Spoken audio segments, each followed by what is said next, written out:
Good morning students. पिछले video में हमने पढ़ा चैप्टर फर्स्ट, साइंस का chapter first chemical reaction and equation का जो पहला टॉपिक था उसको हमने फिनिश किया कि केमिकल इक्वेशन क्या होते हैं, केमिकल रिएक्शन क्या होते हैं और ये कैसे रिएक्ट करते हैं, इनके सिंबल्स क्या क्या होते हैं और क्या क्या इनमें यूज़ किया जाता है।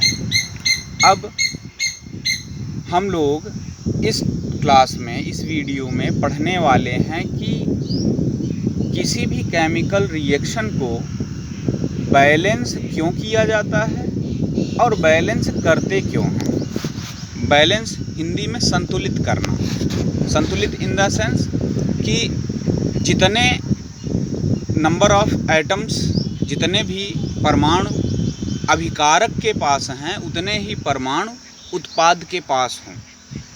इसको संतुलित करना ही समीकरण को संतुलन कहलाता है।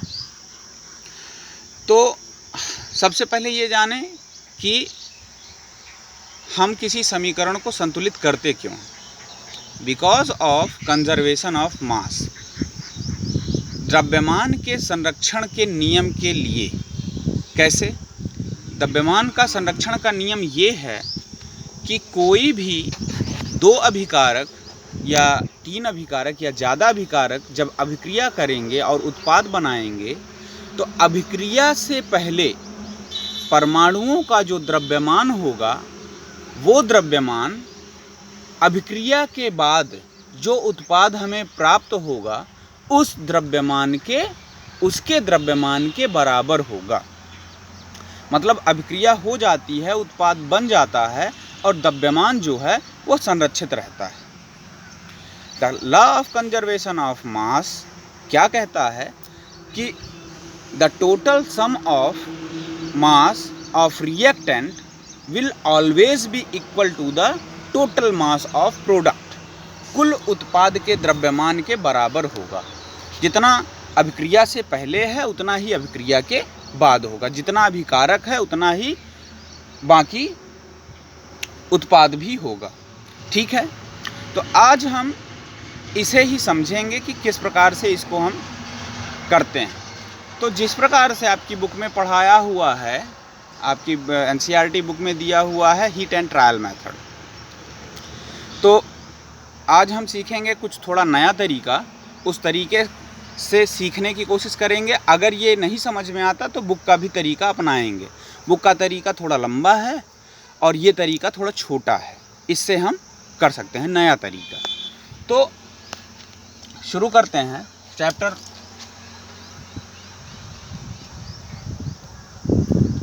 1। टॉपिक क्या है? बैलेंसिंग अ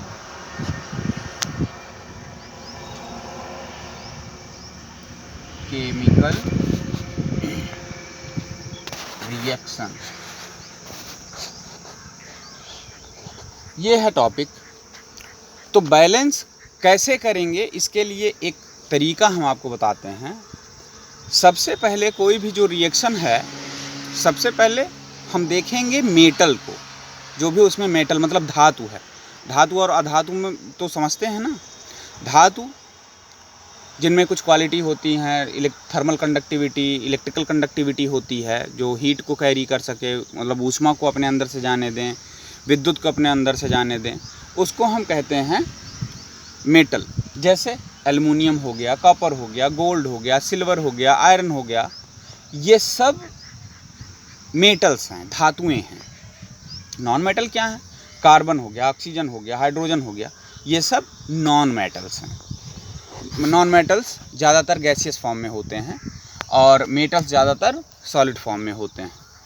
तो जितने भर मेटल्स हैं पहले हम उसको बैलेंस करेंगे। एक केमिकल रिएक्शन में जितने भर मेटल्स हैं हम सबसे पहले उनको बैलेंस करेंगे। उसके बाद हम नॉन मेटल्स को बैलेंस करेंगे और उसके बाद जितने भर ऑक्सीजन के परमाणु हैं उनको बैलेंस करेंगे, फिर हाइड्रोजन को बैलेंस कर लेंगे। कैसे? देखिए, सबसे पहले पहला पॉइंट है मेटल। मेटल जैसे कौन से? आयरन हो गया, Fe सिंबल होता है। Al हो गया aluminium, copper Cu, gold Au और बहुत सारे। और नॉन मेटल कार्बन हो गया, नाइट्रोजन हो गया, ऑक्सीजन हो गया और कई सारे। उसके बाद अगली जो प्रोसेस होगी, ये फर्स्ट पॉइंट हो गया, ये दूसरा पॉइंट हो गया, तीसरा पॉइंट क्या बैलेंस करना है, ऑक्सीजन, और चौथा पॉइंट क्या बैलेंस करना है, हाइड्रोजन। ठीक, तो हमें सबसे पहले मेटल बैलेंस करना है, दूसरे पॉइंट पे नॉन मेटल बैलेंस करना है, फिर ऑक्सीजन बैलेंस करना है, फिर हाइड्रोजन बैलेंस करना है। अब इसमें देखने वाली क्या ज़रूरी चीज़ ये है कि जैसे मेटल को हमने किसी केमिकल इक्वेशन में बैलेंस कर लिया दोनों तरफ, फिर नॉन मेटल को किया, तो जैसे ही नॉन मेटल को करेंगे बैलेंस करने के बाद फिर से हम फर्स्ट स्टेप से चालू करेंगे मेटल से। फिर देखेंगे कि मेटल बैलेंस है कि नहीं, अनबैलेंस तो नहीं हो गया। फिर नॉन मेटल को देखेंगे कि बैलेंस है कि नहीं। अगर मेटल नॉन मेटल बैलेंस हो गए तो जितने भर ऑक्सीजन हैं उनको बैलेंस कर लेंगे। और उसके बाद जब ऑक्सीजन बैलेंस हो जाएगा, बैलेंस दोनों तरफ कर लिए, तो फिर से चेक करेंगे metal non metal oxygen balance हैं कि नहीं। अब अगर बैलेंस अनबैलेंस हो जाते हैं तो फिर मेटल से शुरू कर देंगे। देखते हैं कैसे करेंगे। सबसे पहले सबसे छोटा एग्जाम्पल लेते हैं, H2 हाइड्रोजन, O2 ऑक्सीजन, दोनों मिलकर के क्या बनाते हैं, H2O। अब यहाँ पर देखेंगे हाइड्रोजन 2 है, ऑक्सीजन 2 है और बन रहा है H2O, मतलब यहाँ पर एक ऑक्सीजन कम हो गई। अच्छा, ये दो क्यों लिखा है हमने, एक क्यों नहीं लिख दिया? इसका कारण ये है कि कभी भी हाइड्रोजन या फिर ऑक्सीजन, कुछ ऐसे परमाणु होते हैं जो कभी भी अकेले नहीं मिलते।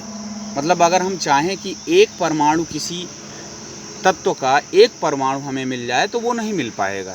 जैसे कार्बन का है, एक परमाणु मिल जाएगा क्योंकि वो मोनो एटॉमिक है। मोनो एटॉमिक मतलब एक परमाणु अकेले भी मिल सकता है। ऑक्सीजन डाई एटॉमिक है और हाइड्रोजन मोनो एटॉमिक और डाई एटॉमिक दोनों है, पर मोस्टली ये हमारे एनवायरनमेंट में डाई एटॉमिक फॉर्म में होता है। नाइट्रोजन भी डाई एटॉमिक है, लेकिन इसे ट्राई एटॉमिक की भी कैटेगरी में करते हैं। ये 3 परमाणु एक साथ में मिलते हैं। तो ये जब भी हमारे आसपास जो भी गैसेस मौजूद हैं उनमें जो हाइड्रोजन होगी वो हमेशा 2 के जोड़े में होगी। मतलब एक परमाणु हाइड्रोजन का, दूसरा परमाणु भी हाइड्रोजन का साथ में जुड़ा होगा।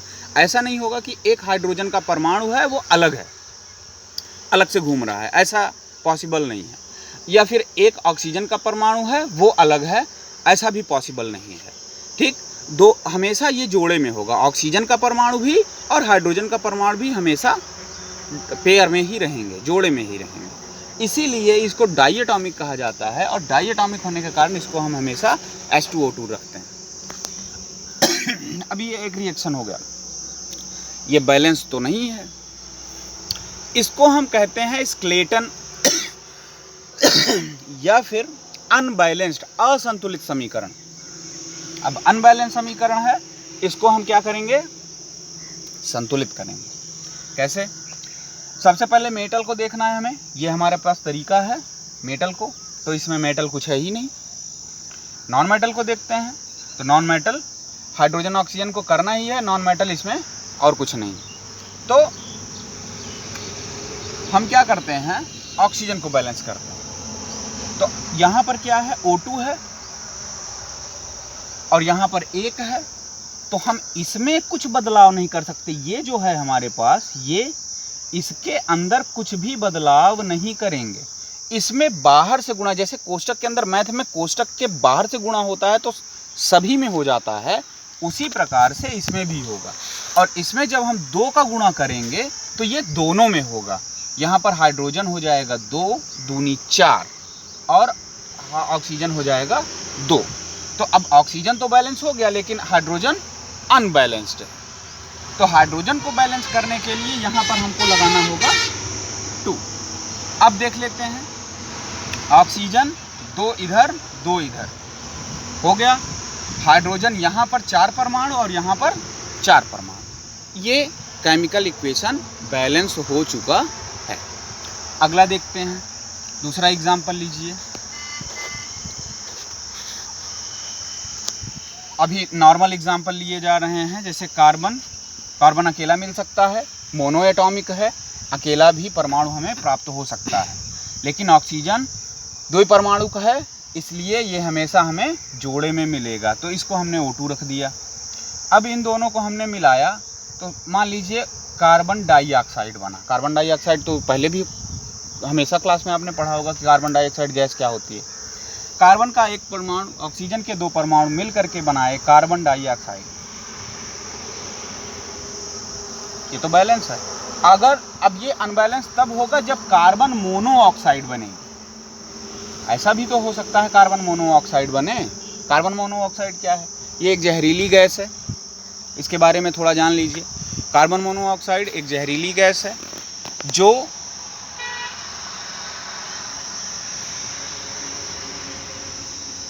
उत्पन्न होती है पेट्रोलियम का जो कंबसन होता है, मतलब उसको जब जलाया जाता है पेट्रोलियम को, अगर वो पूरी तरह से जल ना पाए तब उत्पन्न होती है कार्बन मोनोऑक्साइड। कार्बन मोनोऑक्साइड तब बनेगी जब ऑक्सीजन की प्रेजेंस कम हो। मतलब किसी भी कार्बन, जैसे पेड़ पौधे हैं, लकड़ी को भी आप जलाएं और वहाँ पर हवा में ऑक्सीजन की कमी हो, जब ऑक्सीजन की कमी होगी तो कार्बन मोनोऑक्साइड बन जाएगी। ऑक्सीजन पर्याप्त मात्रा में रहेगी तब कार्बन को अगर हम जलाते हैं तो कार्बन डाइऑक्साइड बनती है। समझ में आया? कार्बन मोनोऑक्साइड कब बनेगी? जब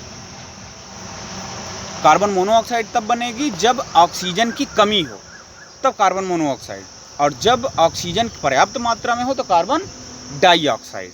तो मान लीजिए ऑक्सीजन की कमी में हम कार्बन को जला रहे हैं, ऑक्सीजन की कमी में, तो कार्बन मोनोऑक्साइड बन रहा है। ठीक, तो अब यहाँ पर देखें, ये अनबैलेंस्ड है, ये बैलेंस नहीं है। यहाँ पर 1 ऑक्सीजन और 1 कार्बन, यहाँ पर 2 ऑक्सीजन 1 कार्बन। ठीक, तो सबसे पहले मेटल को, तो मेटल इसमें कुछ है नहीं, मेटल इसमें नहीं है, तो नॉन मेटल को देखेंगे। नॉन मेटल क्या है? कार्बन।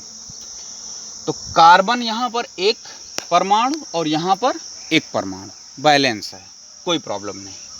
अब ऑक्सीजन को देखते हैं, ऑक्सीजन यहाँ पर 2 और यहाँ पर 1, तो इसमें तो कोई बदलाव नहीं कर सकते कि 2 यहाँ पर लगा दें, क्योंकि ये कार्बन मोनोऑक्साइड है, तो इसके बाहर हमने 2 लगा दिया।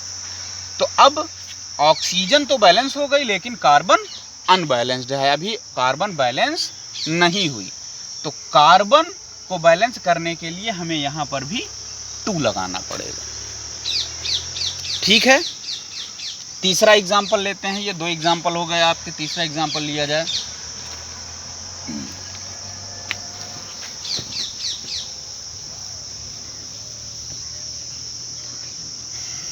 तीसरा एग्जाम्पल है, मान लीजिए CH4 है और इसको हमने ऑक्सीजन की प्रेजेंस में जलाया, तो बनेगा कार्बन डाइऑक्साइड और प्लस वाटर वेपर बनता है। ठीक, ये 2 चीज़ें बनी, मतलब CH4 मतलब मेथेन, ये एक पेट्रोलियम है। चैप्टर 4 में इसके बारे में डिटेल में पढ़ेंगे कि ये बनता कैसे है, इसके काम क्या क्या। तो मेथेन को जब ऑक्सीजन की प्रेजेंस में हमने जलाया, मतलब इनका रिएक्शन कराया, तो कार्बन डाइऑक्साइड बना और वाटर वेपर बनी। अब हम देखते हैं इसको कैसे बैलेंस करेंगे। पहले मेटल को ले लीजिए, कुछ मेटल इसमें दिख रहा है, कार्बन नॉन मेटल है, हाइड्रोजन भी नॉन मेटल है, ऑक्सीजन भी नॉन मेटल है, तो इसमें मेटल कुछ है ही नहीं, तो मेटल नहीं है, तो मेटल वाला स्टेप खत्म। नॉन मेटल को देखते हैं। कार्बन यहाँ 1, यहाँ भी कार्बन 1, बैलेंस है, कोई प्रॉब्लम नहीं, नॉन मेटल हो गया। अब ऑक्सीजन को बैलेंस करते हैं। ऑक्सीजन यहाँ पर 2 और 1, 3 परमाणु हैं। ऑक्सीजन के यहाँ पर 3 परमाणु हैं और यहाँ पर 2 परमाणु हैं। अब ये गड़बड़ हो गया, ये बैलेंस नहीं है। अच्छा, हाइड्रोजन को करने से पहले थोड़ा देख लेते हैं हाइड्रोजन की क्या बैलेंस है। नहीं, हाइड्रोजन बैलेंस नहीं है, यहाँ 4 है, यहाँ पर 2। चलिए ऑक्सीजन को बैलेंस करते हैं। ऑक्सीजन को बैलेंस करने के लिए हम क्या करेंगे,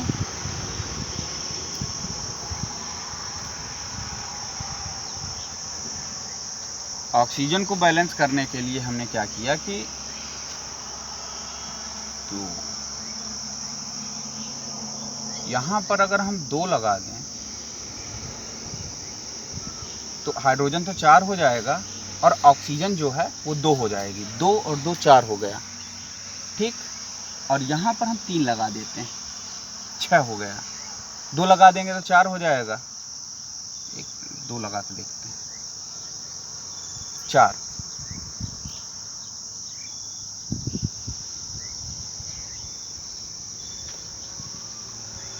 चेक करते हैं कार्बन, 1 कार्बन यहाँ, 1 कार्बन यहाँ, 4 ऑक्सीजन यहाँ, 4 ऑक्सीजन यहाँ,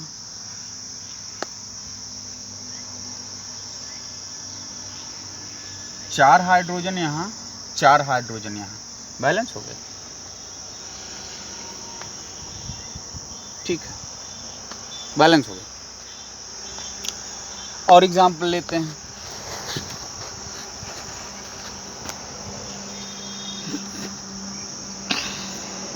और एग्जाम्पल मान लीजिए हमारे पास कॉपर ऑक्साइड है, CuO plus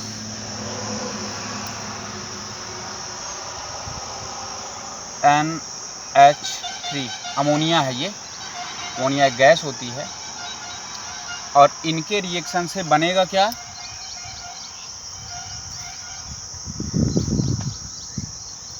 Cu copper plus N2 plus H2O। इसको इधर ही लिखते हैं,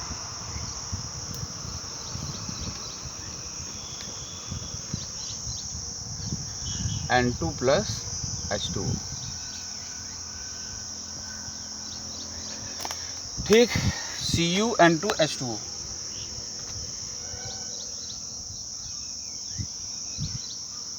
इतनी चीज़ें बनी, तो अब देखें बैलेंस है कि नहीं। कॉपर 1, मेटल को सबसे पहले देखा, 1 कॉपर 1 कॉपर, बैलेंस है। नॉन मेटल को देखेंगे तो नॉन मेटल में नाइट्रोजन, नाइट्रोजन यहाँ पर 1 और यहाँ पर 2, यहाँ पर हमने 2 लगा दिया, नाइट्रोजन को बैलेंस कर दिया। अब फिर से पहले स्टेप में चलिए, कार्बन बैलेंस है, वो कॉपर बैलेंस है, हाँ बैलेंस है, नाइट्रोजन बैलेंस है, यहाँ भी 2 यहाँ भी 2। अब ऑक्सीजन को ले लीजिए, ऑक्सीजन यहाँ पर 1 यहाँ पर 1, ऑक्सीजन भी बैलेंस है। अब हाइड्रोजन की बात करते हैं, हाइड्रोजन यहाँ पर 6 हो गया ना। हाइड्रोजन लास्ट स्टेप में अटक गया, ये लास्ट स्टेप में अटक गया है, तो चलो निकालते हैं। 3 दूनी 6, यहाँ पर 6 हाइड्रोजन है, यहाँ पर 2 हाइड्रोजन है, हमने यहाँ पर 3 लगा दिया, 3 लगा दिया।